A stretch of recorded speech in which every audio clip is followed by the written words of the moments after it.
Mobile Trader: How to use the XM iPad Trader application, Part 2. In the chart section, we can see the graphic representation of a particular instrument, which our example is Euro-USD. The H1 button on the low left side displays the time period options. By clicking the button, a drop-down menu appears. Here you can decide how the time period is displayed on your chart. In our example, we will choose M30, which stands for 30-minute time periods. Alternatively, you can tap once inside the chart window of a specific instrument and a new circular navigation options tab appears for a few seconds. Here again, you have the option to change the time period along with several other options which will be explained further on. The second button on that row allows you to choose how the chart is displayed. The first option is bar chart. This displays the chart as bars. The second option is candlesticks.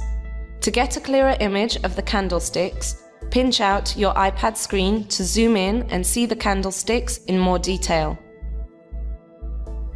You also have the option to scroll from right to left in order to see the latest position of the market.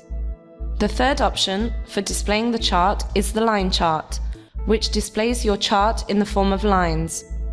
Next comes the crosshair button. When you click this button, a cross appears on the screen automatically. You can choose to position this cross on the chart and to display the time and date of the intersection. Another button in this section is called Indicators. Once you click the indicators, a new mini window pops up, which is the main indicators window section screen.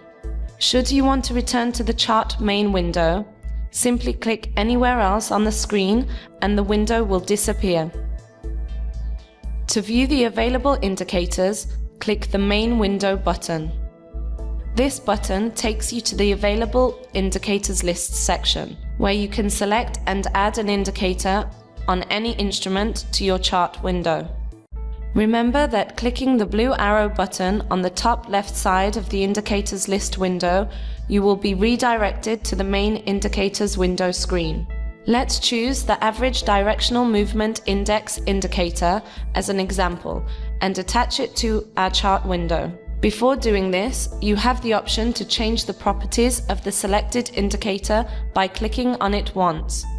This will open up a new section where you can customize the indicator to your preferences.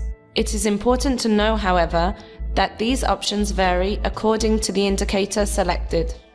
For example, you can change the colors and the width of the lines along with several other options.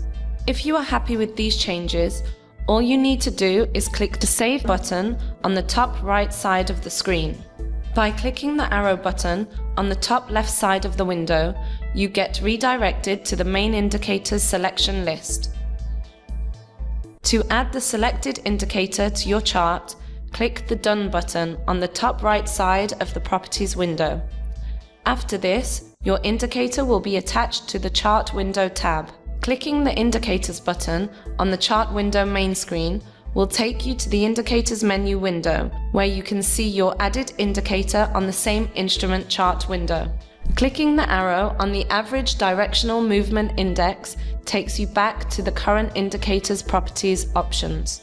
The Edit button on the top right side of the Indicators window gives you the option to remove the current indicator, both from the list and from the chart of the selected instrument. Once you click the Edit button, a new symbol appears next to the selected indicator. Now, if you click the new symbol, the Delete button will be visible. Once you click the Delete button, the selected indicator will be removed from the list. In order to add another indicator on the same window, click on the Indicator Window 1 text.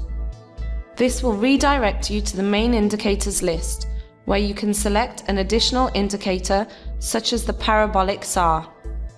Selecting the parabolic SAR from the list will take you to the properties window of this particular indicator. Now click Done on the top right side of the window to add this indicator to your existing chart. You will see the new indicator in the main chart tab. Now you have already added two indicators on the same chart window. They can be seen on the main indicators window. To add a further indicator, but this time on a separate window, click the main window symbol next to the main window. This will take you back to the indicators list so that you can choose another indicator. Let's do this with the relative vigor index, for example, by clicking it once. This redirects you to the current indicators properties window, and by clicking done, you can see the new indicator added to the list, but this time in a separate window. By clicking on the chart main window, you can see that the new indicator has been added as a separate window on the main chart window screen. From the main indicators window, you can choose to remove any of the indicators added by clicking the Edit button. The second option on the low left side is called Chart Options. Pressing this button opens up a new window. Here you can see several other options. For example, volumes is turned off by default. By turning this option on and pressing anywhere outside the window, you can see the volumes displayed on the chart. In order to explain the trade levels option, first a trade needs to be placed. To place a trade, you click the selected instrument once. In our example, this will be the Euro USD. On clicking it, the mini window pops up. From the mini window option box, click Trade. This will open a new window where you can adjust the volume. There are three ways to set the volume. You can either click the plus 0.01 to add by 0.01 or the plus 0.1 to add by 0.1. Alternatively, you can click in the middle section inside the volume box to manually input the values. At the top side of the window, you can see the instrument pair. By clicking on it, you can select which instrument pair you want to trade by selecting any from the list. Let's select, for example, the Euro USD. On the top side of the Chart Options window, you can select the type of execution. For example, if you select the Sell Limit option, you will proceed with executing this type of pending order. Here you can set the target price on which the order will be executed. At the bottom of the order window, you can see the expiration box. If you click inside that box, a new calendar scroll box will pop up at the bottom of the window. Here you can choose the expiration date of the pending order. Let's select, for example, Wednesday the 20th of January at 23:47.